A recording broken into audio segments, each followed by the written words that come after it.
तो एक टाइम था जब म्यूनिर जैसे लेजेंडरी वेपन को सिर्फ थॉर यूज किया करता था, लेकिन टाइम के साथ काफी सारे वर्दी बींग्स ने इस हैमर को यूज किया है। लेकिन वॉट इफ सीजन 3 में यह हैमर स्ट्रोम के हाथों में देखने मिला और स्ट्रोम ने म्यूनिर को काफी अच्छे से यूज किया था। इसने मॉन्स्टर से लेकर वॉचर्स तक को कूट दिया। लेकिन अब क्वेश्चन आता है, क्या स्ट्रोम थॉर के वेरिएंट्स को बीट कर सकती है या नहीं।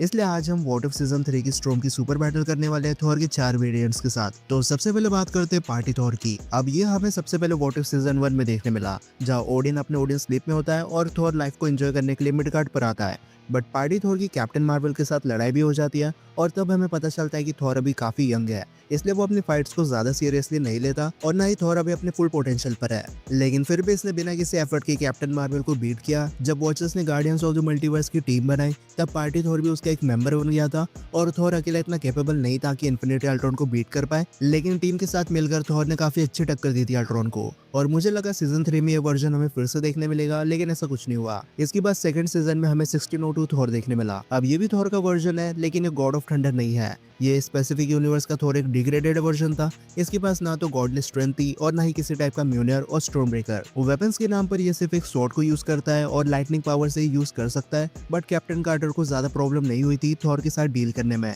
ये बात अलग है, वंडा मर्लिन इस लाइटनिंग अटैक से नॉकआउट हो गई थी, पर इस बात से हम डिनाई नहीं कर सकते कि ये थॉर का एक वेस्ट वर्जन है। बोलने के लिए तो एक रूलर और किंग है, लेकिन इसने कभी अपने लोगों को प्रोटेक्ट नहीं किया और ना ही इसका रिएक्शन टाइम अच्छा है। और स्ट्रेंथ और ड्यूरेबिलिटी वाइज ये पीक ह्यूमन के आसपास ही देखने मिलता है। इसके बाद हमें क्लासिक थॉर देखने मिला और ये काफी बेटर था, क्योंकि अपने एंट्री से इसने सेलेस्टियल स्टार लॉर्ड को नॉकआउट कर दिया था। ये लाइटनिंग चैनलाइज करने के साथ एनर्जी को भी अब्सॉर्ब कर लेता है और साथ में इसकी स्ट्रेंथ और ड्यूरेबिलिटी लेवल्स गॉडली है, जिसकी वजह से ईगो द लिविंग प्लैनेट भी एक मोमेंट पर थॉर से परेशान हो गया था और गॉड ऑफ थंडर भी बिना किसी दिक्कत के ईगो के मिनियंस को डिस्ट्रॉय कर रहा था। वैसे तो ये काफी पावरफुल वर्जन है, लेकिन इसके दो ड्रॉबैक्स हमें देखने मिल जाते हैं। फर्स्ट, इस थॉर ने अभी तक रैग्नारोक नहीं देखा है, इसलिए अभी अपने अवेकन स्टेट में नहीं है, तो अभी के लिए अपने फुल पोटेंशियल को यूज नहीं कर सकता। और सेकंड, ये म्यूनियर पर बहुत ज्यादा डिपेंडेंट है, इसलिए अगर किसी वजह से म्यूनियर को यूज ना कर पाए तो ज्यादा देर तक ये फाइट को कंटिन्यू नहीं कर सकता। और अब बात करते हैं थॉर के लाइव एक्शन वर्जन की। तो लास्ट टाइम इसे लव एंड थंडर में देखा गया था और अब हम इस वर्जन को ऑलमोस्ट एक डेकेड से देख रहे हैं। गॉड ऑफ थंडर ने अपने लाइफ टाइम में हजारों एनिमीज को बीट किया है,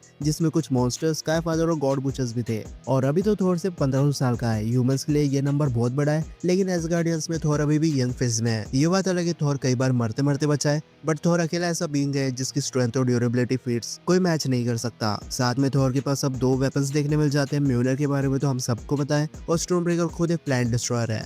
ये बात अलग है, इसने इन्फिनिटी स्टोन को फुल एनर्जी बीम के साथ कट करके थैनोस को ऑलमोस्ट मार दिया था। और अब तो सीक्रेट वॉर आने वाली है, फ्यूचर में थॉर और ज्यादा पावरफुल एनिमी से फाइट करने वाला है।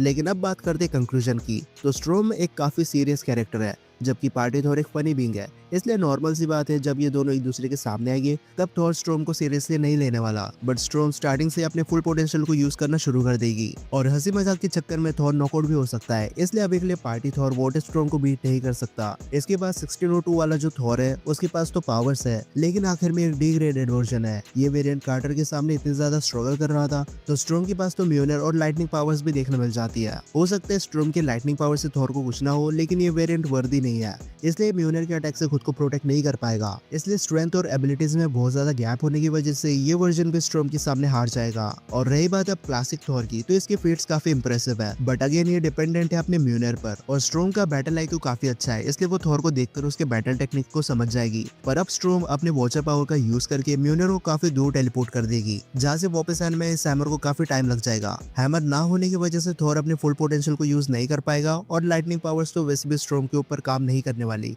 इसलिए वर्जन भी थॉर के सामने हार जाएगा। और फाइनली आता है लाइव एक्शन थॉर। अब इस बात में कोई शक नहीं कि थॉर टाइम के साथ काफी ज्यादा पावरफुल बन चुका है और इसने अपने से ज्यादा पावरफुल बींग्स को बीट भी किया है। अगर हम इन्फिनिटी थैनोस को साइड रखे तो थॉर ने जितनों से भी लड़ाई की है कोई भी वॉचर लेवल का नहीं था, पर थॉर की वेदर मैनिपुलेशन और ठंडा पावर्स को स्ट्रोम न्यूट्रलाइज कर सकती है और वॉचर के पास सेल्फ हीलिंग एबिलिटी होती है, तो बहुत ज्यादा चांसेस है कि अगर थॉर स्ट्रोम ब्रेकर से स्ट्रोम को कट कर देता है तो वो हील हो जाएगी। बट स्ट्रोम की स्ट्रेंथ और पावर सब वॉचर लेवल की है। थॉर एक लिमिट तक स्ट्रोम को फिजिकली फाइट दे सकता है, लेकिन जब तक God of thunder Odin force अच्छे से यूज नहीं करेगा वो स्ट्रोम की कॉस्मिक पावर से काउंटर नहीं कर पाएगा। इसलिए हो सकता है जब थॉर 5 आएगी, नहीं तो सीक्रेट वॉर्स तक थॉर ओडिन फोर्स को अनलॉक कर दे और फिर वो कॉस्मिक बीइंग की इक्वली देखने मिले। पर अभी के लिए वॉचर की पावर स्ट्रोम को थॉर से ज्यादा सुपीरियर बनाती है, इसलिए अभी के लिए स्ट्रोम थॉर के वेरिएंट्स को बीट कर देगी। लेकिन इसी के साथ आज की सुपर बैटल यही खत्म होती है। अब अगर आपकी कोई ओपिनियन हो तो मुझे कमेंट सेक्शन में बता सकते हो।